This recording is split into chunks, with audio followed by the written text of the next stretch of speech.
l'administration municipale de l'époque consent, en date du 1er octobre 1888, à verser un bonus de 1 500 $ à la compagnie ferroviaire pour la réalisation du chemin de fer.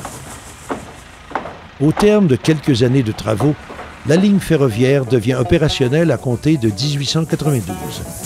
Dès lors, en plus du transport des marchandises, les besoins de transport passager se manifestent. En raison de la réduction du trafic passager et des difficultés financières éprouvées à la fin des années 1950 par la compagnie ferroviaire de l'époque, le New York Central, la gare de Saint-Stanislas de Kostka cesse définitivement ses opérations en date du 3 février 1958. On l'aperçoit d'ailleurs à droite sur cette photo captée en novembre 1956, soit un peu plus d'un an avant sa démolition. Pendant un certain nombre d'années, après la cessation des activités de la gare, la livraison de marchandises s'est poursuivie à Saint-Stanislas de Kostka. Il était même parfois possible de prendre possession de charbon, comme en témoignent ces images tournées au début des années 60. Suite à une série de faillites et de fusions d'entreprises ferroviaires dans les années 70 et 80, le gouvernement américain délaisse en 1983 son programme Conrail, Consolidated Railways, et vend tous ses actifs à l'entreprise privée. Dans les années 30, le creusage de l'immense canal de Beauharnois afin d'alimenter la centrale hydroélectrique à l'embouchure du lac Saint-Louis et plus tard servir de voie maritime, vient aussi marquer à tout jamais l'avenir de la municipalité et profondément modifier les habitudes des Stanissois.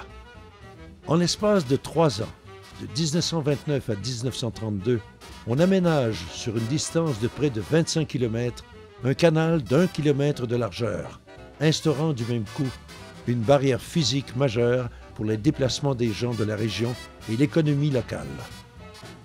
Dorénavant, la liaison qui s'était naturellement établie entre les Stanissois et la ville de Salaberry-de-Valleyfield via le chemin Larocque, que l'on sectionne à l'époque pour les besoins de la canalisation, s'en trouve complètement perturbée. Une réalité qui nous rejoint encore aujourd'hui, particulièrement en saison de navigation.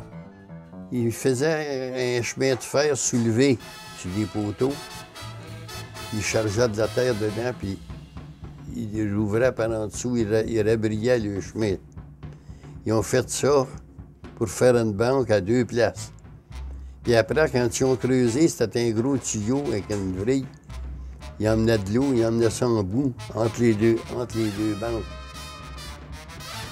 L'établissement hôtelier verra se succéder au cours de ses 50 ans d'histoire une série de propriétaires. C'est toutefois en septembre 1933, à l'époque où sévissait l'industrie du bootlegging ou de la contrebande d'alcool, que s'est joué un véritable drame à l'Hôtel du Canada, alors qu'il y a eu mort d'homme. Dans l'après-midi, nous, on était après à jouer à l'entour de la gare, et puis il est arrivé 2 Américains avec un auto, et puis ils ont voulu acheter de la boisson. Alors, il y a de M. Simard.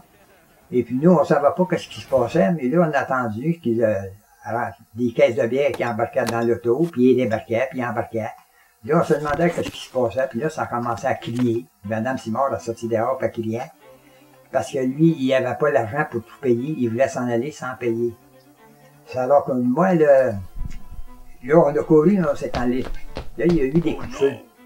Là, ben, ça nous a fait peur, là.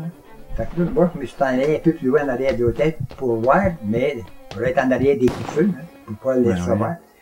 Et puis, les 2 Américains ils ont essayé de quitter sans payer. C'est là que M. Simard, puis M. Longtin, qui est... Léonard, je crois. Hein? Léonard Longtin.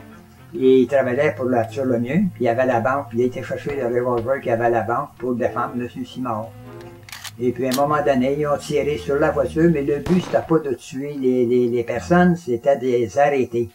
Tu sais, soit il disait qu'il avait tiré dans les pneus pour pouvoir les arrêter. Puis à un moment donné, ils ont réussi à partir, mais apparemment, là, on ne sait pas là, si la balle avait ricroché, puis il en aurait tué un, M. Garot, qui est décédé rendu aux lignes. Et puis ils ont réussi à s'en aller.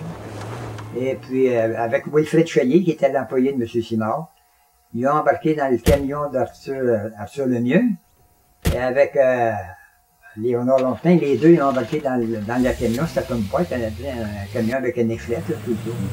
Et puis, ils ont parti pour essayer de courir pour les rejoindre. Avec les. Moi, je les ai vus tous les deux avec les revolvers. J'ai dit, ça n'a quasiment pas de bon sens, là, ils partent. Mais ils ne sont jamais rejoints. Rendus au coin du 45, là, ils ont tourné le bord.